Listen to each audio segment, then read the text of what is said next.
मात्र मेरे साथ है और भगवान मेरे साथ हैं, इसके साथ नहीं है, तो इससे अधिक सौभाग्यशालिनी मैं हूं। ये भाव प्रत्येक गोपी में भगवान ने देखा।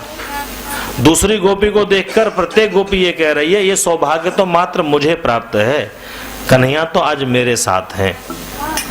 ये भाव भगवान ने जब गोपियों के अंदर देखा तो कहा कि जिस भाव को मिटाने के लिए मैं क्या क्या बनता फिरता हूं, और आज इन गोपियों के समक्ष में प्रत्यक्ष कृष्ण विराजमान हूं और मुझको छोड़कर ये भाव ला रही हैं कि मात्र मैं सौभाग्यशालिनी हूं और ये नहीं है, तो ये दंभ का अंकुर कहां से आ गया?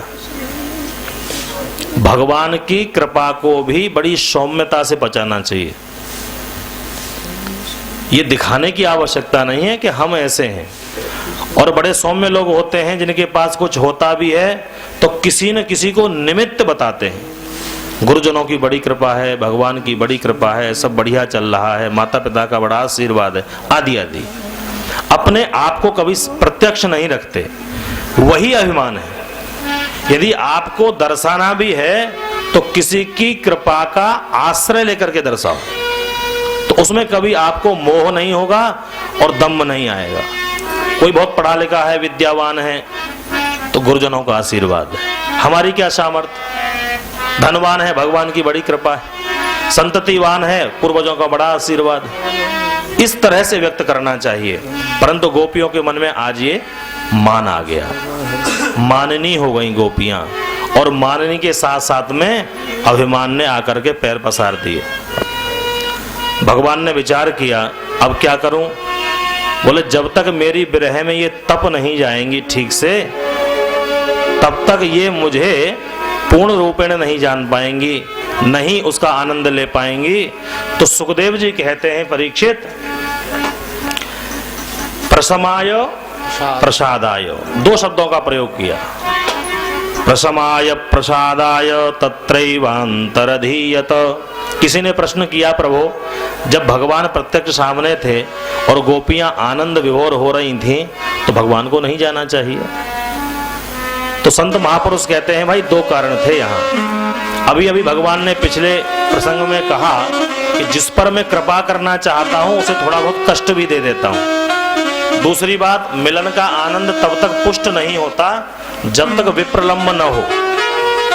शीतल छांव का आनंद आपको तब तक प्राप्त नहीं होता जब तक जेठ की तपती हुई दोपहरी में नंगे पैर रेत में न चले। भूख क्या होती है उसकी पीड़ा का पता तब तक नहीं चलता जब तक पेट आपका इस बात को स्वीकार न कर ले कि अब हम जी नहीं सकते बिना भोजन के। प्यास का, जल का महत्व तब तक पता नहीं चलता जब तक पानी के मारे होठ चिपचिपाने न लग जाए। इस तरीके से भगवान ने विचार किया, थोड़ी देर के लिए विप्रलंब हो जाए, मैं दूर हो जाऊं, तो गोपियों का जो प्रेम है वो पुष्ट हो जाएगा। तो सुखदेव बाबा कहते हैं, परीक्षित, जो अंकुर अंकुरित हो गया था अभिमान का, दंभ का, उसके तो समन के लिए, और ये गोपियां मेरी हैं, इनका अभीष्ट होना चाहिए, इनका कल्याण होना चाहिए, तो प्रसादाय, प्रसाद का अर्थ प्रसन्नता, मेरी प्रसन्नता का प्रसाद इनको प्राप्त हो, इसके लिए भगवान अंतर ध्यान हो गए। दूसरी बात, अंतर ध्यान के दो अर्थ हैं, एक तो छुप जाना, दिखना नहीं, और दूसरा होता है अंतर्हित हो जाना। बाह्य रूप से भगवान अंतर मन में बैठ गए, परंतु आज गोपियां अंतर मन में बिठाना नहीं चाहती हैं। आज तो गोपियां भगवान का प्रत्यक्ष अंग संग करना चाहती हैं।